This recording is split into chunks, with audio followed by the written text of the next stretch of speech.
Hey guys, I just wanted to let you know my latest thoughts on the pandemic.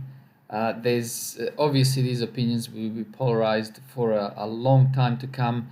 Um like I said, once I become bullish about anything, I'll let you know, but unfortunately, everything is looking the other way. I come across this article or this document that's been circulating the internet. It could well be one of those chain letters that are supposed to spook the population. I tend to believe some of it. There's always some truth in it. I'm going to share some of the parts of it with you. I'm also going to paste it in the description box, the whole document, so that way you can read it yourself.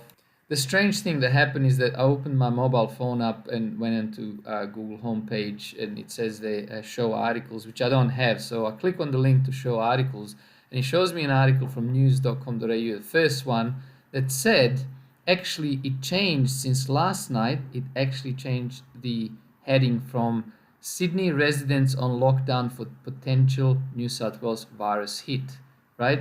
And today I opened the same link and it has a completely different heading. It says Sydney residents queue for testing amid second wave fears. Yet the URL says Sydney residents on lockdown for potential New South Wales virus hit. Not a big difference, but the the thumbnail, the images were completely different. I didn't read it that last night, but I thought I was going to bring it up to your attention. So they're all talking about now just the testing. It happened in Casula or Crossroads, which is Sydney Southwest, and I have my thoughts why they're actually picking, lower socioeconomics areas to start these things. I believe that we're as if you think I'm being discriminatory, think again. If you're going to come up with something and um, you know um, inconvenience people for their own protection, maybe you're probably going to do it in areas with a lot of immigrants where they're not going to complain as much. They haven't got the means or time, or maybe a lot of the times language to complain and talk back, let alone start talking about legal issues and why you're not allowed to and can't do this, can't force us, can't mandate testing, etc., etc. I doubt it will happen in North Sydney. In Melbourne, we know it happened in those towers. That again, I am sketchy about what, where, and how. Yes, there's kind of soft protesting, but again, they've gone bottom up type thing. So this is how they're doing it. I can't believe they are, but anyway.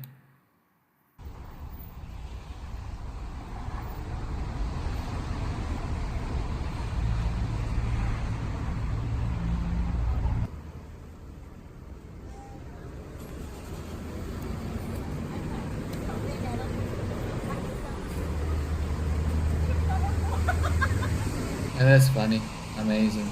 People are queuing up to test for some test that is not even um, all that accurate. I know what that is. Just amazing, actually. New world we live in. Again, whatever your thoughts are, a lot of people have unsubscribed from the channel because of it. And because of some of my questioning of the narrative. But let me read you some of the things. All right, because of all the information and everything I can see, not that I'm some sort of oracle, but I really truly believe that they're going to have a second wave. They're going to be a second lockdown, which is really a grim prediction, right? So I don't do it lightly. It took me a couple of days to kind of gather not just courage, but should I bring it up on my channel? It will affect the economy. It will affect the property market, which is what we talk about. So it is important to see and try and predict what they're going to do in the future. I think they're going to have the second wave. There'll be at least one more lockdown before the end of the year, and it'll be harder and longer than the first one. Now, we'll probably, hopefully we're not going to be going back to this video to say, well, I told you so, look what I said, etc., etc. But I think they're going to do it because the plague that they had back in the 1918, actually had four outbreaks, four different waves. Now, if this is real, it'll almost be impossible. It'll be the first one, let's say, call it outbreak, that has not had the second wave or more than one waves. It'll be the first one ever, and I think they're going to want to quote unquote finish this off with this one, with the agenda that they have in mind, because it seems to be clear that the fuss that they're making around this just isn't warranted as far as the number of people. They keep confusing us. They keep saying how the strain is mutating, how this is now maybe not a COVID, it could be something else, like a swine flu. So it's a moving target. So if you go and test yourself and you test, say, negative, they still have an option to say, well, yeah, that's because the virus is mutating. So you're still not 100% clear. So no one's ever going to be 100% clear. Even if you tested negative, even if you, well, or they already told us, if you don't have any symptoms, you are still a potential carrier and you can maybe spread it. So it's such a moving target that you can't win, you can't escape. So every little argument and comeback that you have for them, they'll say, "Oh, well, that's because it's mutating. That's because we have new means of testing this, and our research shows this." And so even when the vaccine comes out, they might say you need to do it once a year. Because every year there's a different strain, which is, remember how people get flu vaccines, flu shots, jabs every year. So they might do it with this one because it keeps changing. So it's a never-ending, invisible enemy battle, which we can't win. And they very cleverly made it that way. It's clear what that means. If my prediction is correct, what that means for stock market and property market is really clear, inevitable, and unfortunate. It just so happens when I search for those keywords that Chef Pete Evans' Facebook page came up. He's pasted it on his page, so that's the only reason I'm reading it from there. It's kind of the most convenient. But yeah, it starts with create a very contagious but super low mortality rate virus to fit the needed plan. SARS HIV hybrid research strain created at Fort Detrick Class 4 lab from 2008 as part of the research project to find out why coronavirus spreads like wildfire in bats but have an extreme hard time infecting humans, hence the 4 HIV inserts, aka the missing key to infect the human ACE2 receptor. That was a bit long-winded, but create a weaponized version of the virus with a much higher mortality rate as a backup plan ready to be released in phase 3, but only if needed. SARS, HIV, MERS, weaponized tribrid strain created at Fort Detrick Class 4 lab in 2015. Transport the research strain to a different Class 4 lab, National Microbiology Lab in Winnipeg, Canada, and have it stolen and smuggled out by China on purpose and taken to China's only Class 4 lab, which is Wuhan Institute of Virology in Wuhan, China, for added plausible deniability and to help cement the wanted backup public script as something to fall back on if needed. Fund all the talking heads, Fauci, Birx, Tedros, and agencies that would be involved with pandemic response prior to the planned release of the research strain to control the wanted script through the operation. Create and fund the vaccination development, create and fund the vaccination verification certification protocol, digital ID to informs and confirm the vaccination program after the mandatory rollout is enacted. This is the Bill Gates ID 2020. Look that up. Simulate the lockstep hypothesis. This was done in October 2019. Bill Gates event 201.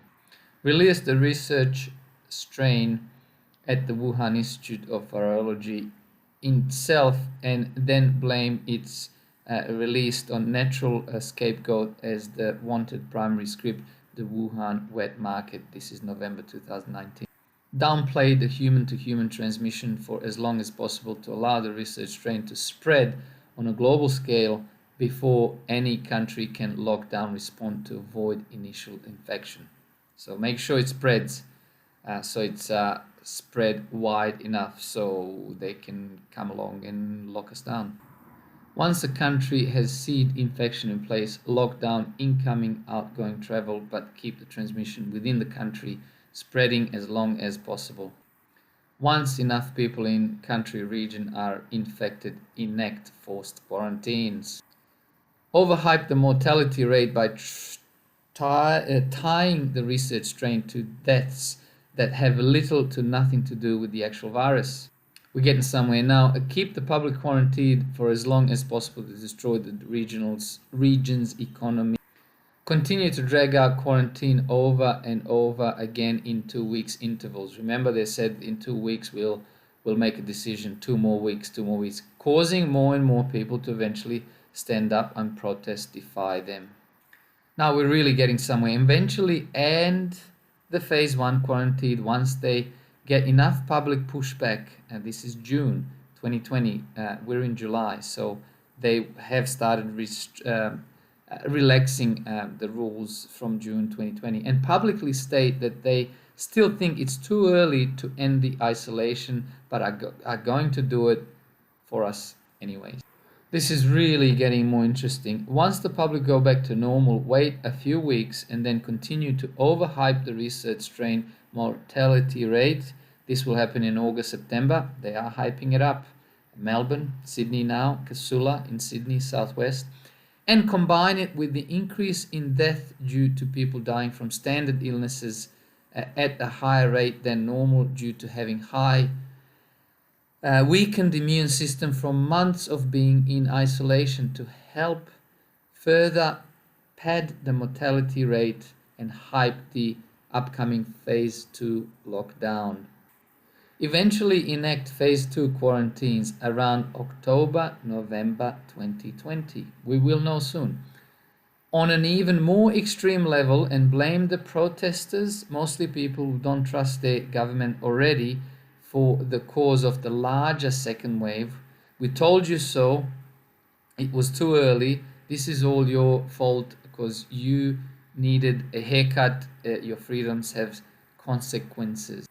Enforce the phase 2 quarantine at a much more extreme level, increasing the penalty for defiance, or deem all travel non-essential, increase checkpoints, increase tracking, tracing of population with mandatory apps, take over control of food, gas, so that people can only get access to essential product services if they are first given permission.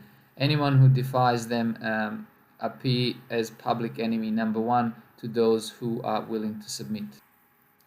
Keep the phase 2 lockdown in place for much longer period of time than the phase 1 lockdown, continuing to destroy the global economy further, degrade the supply chain, and further amplify the food shortages and alike. This is very grim. This is bad. This is probably going to lose me more subscribers, which is okay. I'm only bringing this up to your attention to have a think about it, and we'll know soon. They're already hyping it up, so once the public goes back to normal, which is what we are now, they'll start talking about it, ramping it up August, September. So look for more headlines in August, September. If this is true at all, I hope it's made up. And then eventually there'll be that many cases and deaths that they're going to have to enact a phase 2 quarantine in October, November 2020. What's happening in November 2020? It's United States elections. So Trump, will they want him to continue in there, whether you're pro-Trump, against Trump? It's going to be one of the heavily fought elections ever in American history. It's very important who gets in there. Nothing will probably change anyway, but to them, it's very important who gets in there. I think they'd rather see Trump go, but we'll see. This is an absolutely crazy article or document in any case, because I've skipped a lot, so I'm going to post the whole of it so you can read it in detail. But it says if the majority of people go against the agenda, then release the weaponized SARS, HIV, MERS, tribid tribrid strain as phase 3, a virus with a 30% plus mortality rate as a final scare to push the minority to quickly become the majority and give the final "we told you so" to those who didn't listen. To those like me, I do listen, I follow it, I just like to analyze it, I don't like to take everything that they feed us in the media. I really need to kind of look into it, which is why I'm reading this to you, bringing to your attention.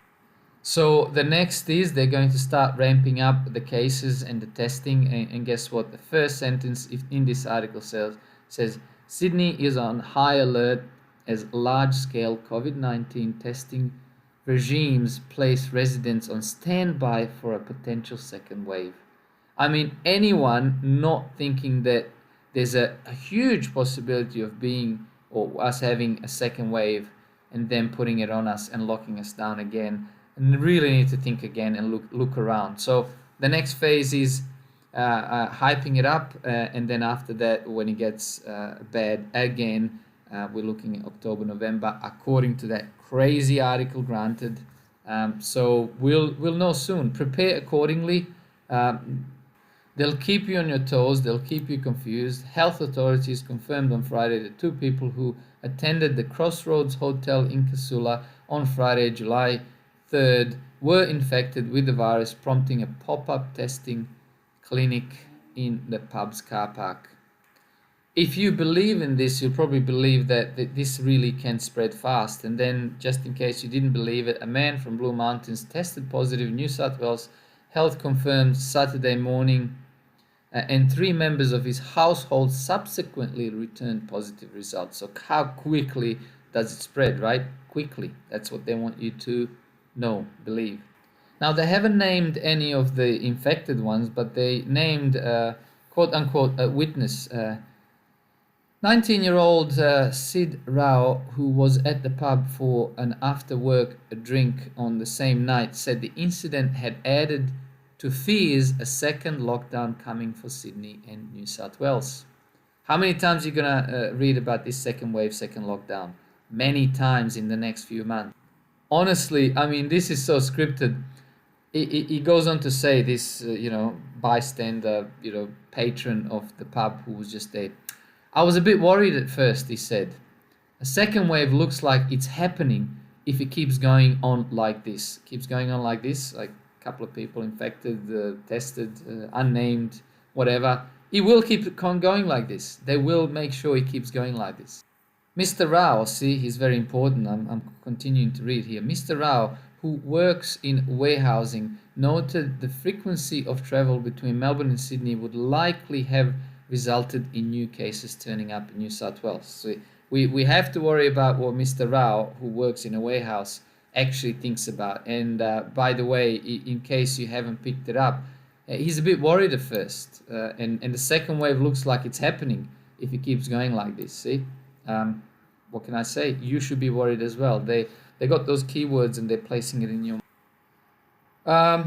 potential fears of second wave. Fears of second wave come as 216 additional cases were confirmed in Victoria on Saturday, and 7 new cases were recorded in New South Wales. They're hitting all the keywords, people. So you should just get yourself tested. Crazy, actually. See, that's getting tested with her father, Giselle Martinez. So what Giselle also says, just in case you didn't get those keywords, she says, I was a bit shocked. So you shouldn't just be fearful, as Mr. Rao, you have to be shocked. There was more apprehension about the testing itself rather than knowing if we have it, just because we haven't presented any systems yet. I think that means symptoms. And Miss Martinez also believes the cases popping up in New South Wales are pointing to a likely second lockdown, just in case you didn't get that from Mr. Rao earlier on. I think it's more likely than not that there will be second wave, she said. Just to make sure, people, see, this is the end of the article. If you've missed all of the other references, they're there for you to remember and get ready. I'll probably tell you a little story about my history when we didn't believe something was going to happen, where the writing was on the wall, yet writing was absolutely on the wall, and you'd have more odds of being correct if you thought it was going to happen. That's all I'm going to say. I'll talk about that story in a different video. But needless to say, that what was then subsequently obvious that it was going to happen, it did happen. So brace yourselves, people. We'll find out. They're definitely ramping up the language, so we'll know October, November if we're locked down. Then all of this was correct so far, and that article that I read to you, and I'm going to post in the description, is unfortunately probably going to come true. With that, I hope you're having the good rest of the weekend. It's Sunday, 12th of July 2020. Try and have a good one. It's a beautiful day here in Sydney, so have a good one. We'll chat again soon. Stay in touch and keep well. Bye for now.